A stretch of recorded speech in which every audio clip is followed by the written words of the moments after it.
Dear students, today we will discuss about some related terms of cubic atoms. हम लोगों ने last lecture में cube के बारे में कुछ टर्म्स को जाना था। कौन कौन से टर्म्स थे? Simple cubic unit cell, Bravais lattice. लगभग 7 क्रिस्टल सिस्टम्स में 14 ब्रेविस लैटिस होते हैं, जिनमें से हमको बारी बारी से चीजों को पढ़ना था। हमने उन्हें कौन कौन से पॉइंट्स को पढ़ा था? सिंपल क्यूबिक यूनिट सेल को पढ़ा था, body centred cubic unit cell को पढ़ा था, face centred cubic unit cell को पढ़ा था और end centred cubic unit cell को पढ़ा था। एक्चुअल में हमने इनमें अरेंजमेंट ऑफ एटम्स को पढ़ा था। इनमें एटम्स कहां कहां पर प्रेजेंट होंगे, पार्टिकल्स कहां कहां पर प्रेजेंट होंगे, लैटिसेस पर। इसको हम लोगों ने ब्रेविस लैटिस का नाम दिया। ब्रेविस एक वैज्ञानिक थे, सन 1848 में उन्होंने टर्म्स को बताया। क्लियर? आज हम पढ़ेंगे simple cubic unit cell, body centred cubic unit cell, face centred, end centred cubic unit cells में जो पार्टिकल्स का अरेंजमेंट था उनसे रिलेटेड कुछ टर्म्स, जैसे एटॉमिक रेडियस। सेकंड आपका आता है नंबर ऑफ एटम्स पर यूनिट सेल। क्लियर? तीसरा आता है आपका कोऑर्डिनेशन नंबर।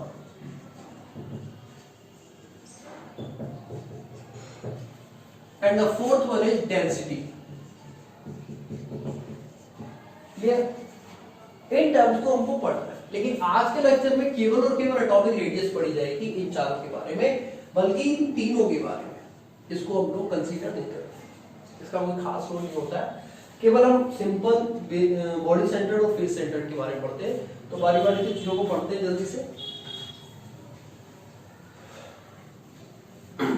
देखिए, पढ़ाई करनी है, फुल कंसंट्रेशन से पढ़ाई करनी है, बिल्कुल भी बोर नहीं होना है। कोई भी चीज अगर आपको नहीं समझ में आती वीडियो में तो आप मैसेज करके आप उससे पर्सनली डिस्कस कर सकते हैं। कोई भी पॉइंट्स आपको अगर वीडियो में रह जाता है तो आप उसका स्क्रीनशॉट लेके मुझे सेंड करिए, मैं आपको समझाऊंगा कि वहां पर क्या चीज बताने की कोशिश की जा रही है। क्लियर? बिल्कुल भी डेमोरलाइज नहीं होना है, बिल्कुल भी, और मन लगा के पढ़ाई करनी है। ये वीडियो खूब शेयर करिए अपने फ्रेंड्स में, अपने दोस्तों में, जिनके पास ये टेक्नोलॉजी है वो इसका यूज करें। क्लियर? एटॉमिक रेडियस मुझे पढ़ना है, और किसके बारे में पढ़ना है? सिंपल क्यूबिक यूनिट सेल के बारे में पढ़ना है। तो मैंने क्यूब बनाया और उस क्यूब में मैं एटम्स का अरेंजमेंट दिखा रहा हूं। अगर मैं सिंपल क्यूबिक यूनिट सेल की बात करूं तो उसमें जो पार्टिकल्स का अरेंजमेंट होता है वो कुछ इस तरीके का होता है। यहां पर 3D अरेंजमेंट दिखाने की कोशिश की गई है। ये जो एटम आपको दूर दूर एक्चुअली दिखाई दे रहे हैं, अगर मैं किसी एक फेस को ले लूं तो ये एटम्स कुछ इस तरीके से बिल्कुल पास में ही टच कर रही है। ये कंडीशन। क्लियर? क्यूब में सभी एटम्स, आप अज्यूम करिए कि एक बॉल रखी हुई है, कॉर्नर्स पर एक बॉल मैंने रख दी है, तो वो बॉल एक दूसरे से क्या कर रही है? टच कर रही है। क्लियर? ये एक रेडियस सर्कल है, उसकी रेडियस क्या होगी? स्फीयर है, उसकी रेडियस होगी r, और ये h हमने कंसीडर की थी a। तो अगर मैं इसकी रेडियस फाइंड आउट करूंगा तो r इज इक्वल टू क्या हो जाएगा? एक r की बात करूंगा तो a अपॉन, इसकी हाफ कितनी हो जाएगी? a by. क्लियर? ये लिखा हुआ है a बाई। एक टर्म होता है d, distance between two neighbouring atom.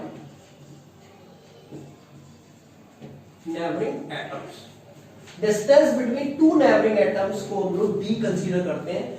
अब ये दो बॉल्स रखी है, अगर इनके बीच की मैं डिस्टेंस फाइंड आउट करूंगा तो ये कोई दो एटम है, उनके बीच की डिस्टेंस में फाइंड आउट करूंगा तो उनके सेंटर से जो डिस्टेंस ली जाती है वो आपकी क्या कहलाती है? Distance between two neighbouring atom. तो यहां पर d क्या होगा? d is equal to a। Clear? Distance between two neighbouring atoms कितना आ जाएगा, d equal to a। Clear. Next आता है आपका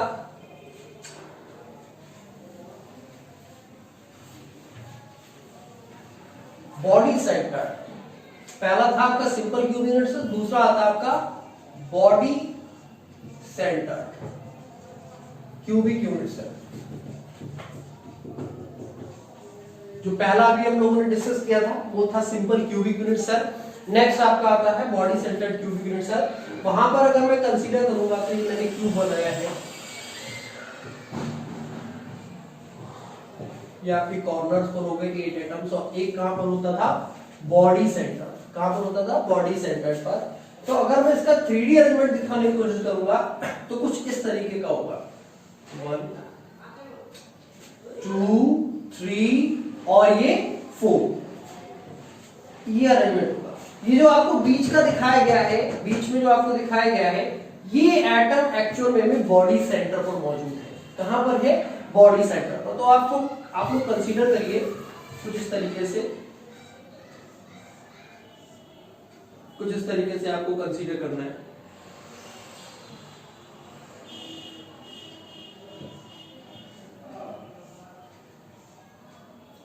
ठीक है, ये आपका नीचे वाली फेस होगी, ये बॉडी सेंटर हो गया। ये मैं यहां से अगर डायमीटर डिस्टेंस ये आपको बताऊं तो ये डायगोनल हो गया, ये बॉडी डायगोनल हो गया।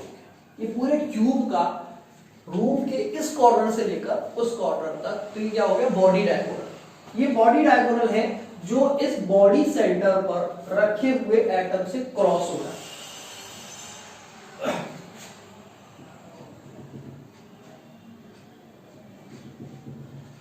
ये हो गया फेस डायगोनल। क्लियर। तो अगर मुझे इसकी डिस्टेंस चाहिए तो कितनी आ जाएगी, ये फेस डायगोनल है, और एक फेस डायगोनल एक क्यूब का होता है a√2। कितना होता है, a√2। कैसे आया, तो अगर मैं बात करूं इस समय ये फेस डायगोनल ये है। क्लियर। एक एल लेंथ होगी a,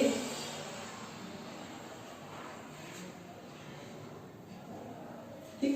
यहां पर मुझे ये निकालना था, तो a square plus a square का रूट इज इक्वल टू आ गया 2a स्क्वायर बोले तो a√2। ये आपका आ गया फेस डायगोनल। ठीक है। इसी तरीके से मुझे बॉडी डायगोनल निकालना है, तो मेरे लिए a√2 तो ये मिल गया, a ये है, तो पाइथागोरस थ्योरम लगाएंगे और हम निकाल लेंगे इसको। ठीक है। d इक्वल टू आ गया, सॉरी, अंडर रूट a√2 का square plus a square. a√2 का स्क्वायर आएगा 2 square plus a square, 3 square बोले तो a√3। क्लियर। ये बॉडी डायगोनल आपका आ गया a√3, यानी ये जो लेंथ है ये कितनी आ गई, a√3। और इसमें एटम कितने होंगे, एक और ये 3 एटम होंगे। कितने होंगे, 3 एटम होंगे। एक इस कॉर्नर पे रखा हुआ है, एक इस कॉर्नर पे रखा हुआ और एक बीच पे रखा हुआ है। तो तीनों के कॉर्नर्स आपस में टच कर रहे हैं। क्लियर। तीनों के कॉर्नर्स आपस में टच कर रहे हैं। तो यहां पर a√3 आपने नोट कर लिया होगा, इसको मैं रफ कर रहा हूं। थोड़ा सा यहां पर एज्यूम करना चाहिए, ये रेडियस जो है वो r है, ये रेडियस r, ये रेडियस r और ये रेडियस भी r। थोड़ा सा बड़ा बनाएंगे। तो यहां पर 4r कितनी है, 4r is equal to value भी जो निकल कर आई थी बॉडी डायगोनल कितनी है, √3 कितनी है, √3। तो यहां पे r इज इक्वल टू कितना आ गया, √3a/4। ये आपकी आ गई रेडियस। किसी एक रेडियस को मैं कंसीडर कर ले रहा हूं, तो उसकी वैल्यू कितनी होगी, √3a/4। ऑब्वियसली किसी एक पार्ट में, यहां पर 4 पार्ट है और ये सब आपस में बराबर होंगे। थोड़ा सा आपको अलग लग रहा होगा इसमें छोटा छोटा, लेकिन एक्चुअल में सारे के सारे एटम्स क्या होते हैं, आइडेंटिकल होते हैं, सब बराबर होते हैं एक तरीके से। तो √3a/4 कितना आ गया, √3a/4। अगर मैं डिस्टेंस बिटवीन 2 नेबरिंग एटम की बात करूंगा तो मैंने कोई 2 एटम ले लिए। अब उन दो एटम के बीच की डिस्टेंस, यहां से ये सेंटर हो गया और ये सेंटर हो गया, इन दोनों के बीच की डिस्टेंस हो गई 2r। कितनी हो गई? 2r। और 2r की वैल्यू जो है, ये हमारा क्या, distance between two neighbouring atom is equal to 2r, और इसकी जो वैल्यू है वो कितनी हो गई? √3a/2। क्लियर? यानी d बराबर आ गया हमारा √3a/2। कैसे आ गया भाई? यहां से यहां तक की पूरी डिस्टेंस √3a थी, लेकिन मुझे कितनी लेनी? Half distance. तो यहां से यहां तक की जो डिस्टेंस हो गई ये कितनी होगी? √3a/2। क्लियर? ये आपका हो गया body centred cubic unit cell.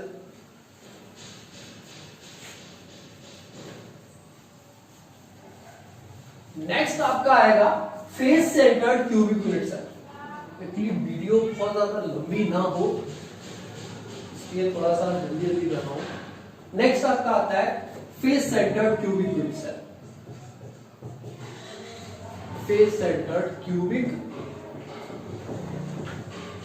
Unit cell. फिर मैं बता दूं, सबसे पहले हम लोगों ने जो सेक्शन पढ़ा था वो सिंपल क्यूबिक यूनिट सेल का पढ़ा था, उसके बाद पढ़ा हम लोगों ने बॉडी सेंटर्ड का, और अब पढ़ रहे हैं face centred cubic unit cell.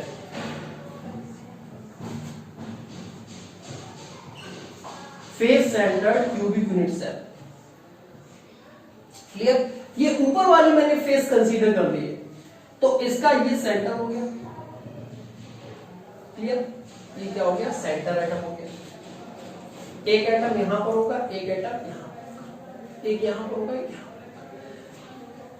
जिस तरीके से body centred cubic unit cell में बॉडी डायग्राम यहां पर निकाला था, यहां पर होगा फेस डायग्राम, जो हम लोग पहले से ही सॉल्व कर चुके हैं। इसकी वैल्यू कितनी आई थी? √2a। कितनी आई थी? √2a। क्लियर? √2a। पूरी की पूरी डिस्टेंस जो थी वो कितनी थी? √2a। अगर मैं रेडियस की बात करूं तो एक r ये हो गया, एक ये हो गया r, और एक r ये हो गया। तो 4r की वैल्यू कितनी हो गई? √2a। Then r is equal to √2a/4। Clear? इसको हम और सॉल्व करते हैं, तो r इज इक्वल टू इसको लिख सकता हूं मैं a/2√2। कैसे किया सॉल्व बता रहा हूं अभी। √2a, इसको मैं लिख सकता हूं 2 × 2, और मुझे पता है 2 को मैं लिख सकता हूं √2 × √2 × 2। √2 से √2 कैंसिल, कितना बचा? क्लियर? a/2√2। तो रेडियस कितनी आ गई? a/2√2। In the same way, जिस तरीके से बॉडी डायग्राम में हम लोगों ने distance between two neighbouring atoms को सॉल्व किया था, इसी तरीके से यहां पर भी सॉल्व कर सकते हैं। किन्हीं दो एटम के बीच की डिस्टेंस, मिनिमम डिस्टेंस यहां से कंसीडर करेंगे, तो 2r की वैल्यू हो गई √2a/2। क्लियर? क्योंकि a√2 है, इसको मैं a√2 लिख सकता हूं। a√2, जिस तरीके से उसको a√3 लिखा था, 3√3a लिखा था, /2 बराबर d। तो d इज इक्वल टू आ गया a√2/2। इसको काटेंगे तो ये आ जाएगा √2, यानी a/√2। क्लियर? ये पहले से ही नहीं लगा हुआ था, कट करने के बाद आया। क्लियर? इस तरीके से आप शो कर सकते हैं। ठीक, a/√2 is the distance between two neighboring atoms in the face centered cubic unit cell. So guys, पूरे लेक्चर में हम लोगों ने तीन चीजों को डिस्कस किया। सबसे पहले सिंपल क्यूबिक यूनिट सेल में निकाला एटॉमिक रेडियस, उसके बाद बॉडी सेंटर्ड में निकाला, उसके बाद फेस सेंटर्ड में निकाला। साथ साथ एटॉमिक रेडियस के साथ साथ हम लोगों ने distance between two neighbouring atoms भी निकाला। तो मैं तीनों को एक जगह लिखता हूं। सबसे पहले हमने पढ़ा था SCC, simple cubic unit cell. उसके लिए रेडियस कितनी आई थी? a/2। ठीक है, बहुत सिंपल है। और डिस्टेंस कितनी आई थी between two atoms? a। Clear?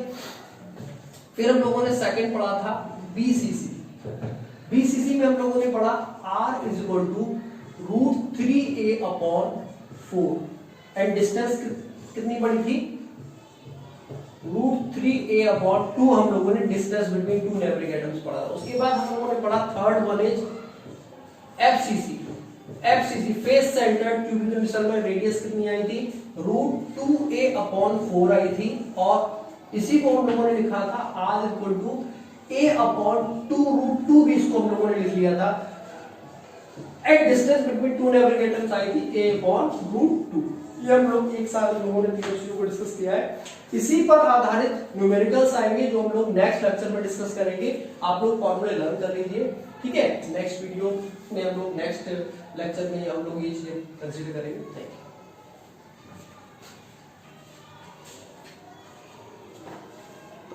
You.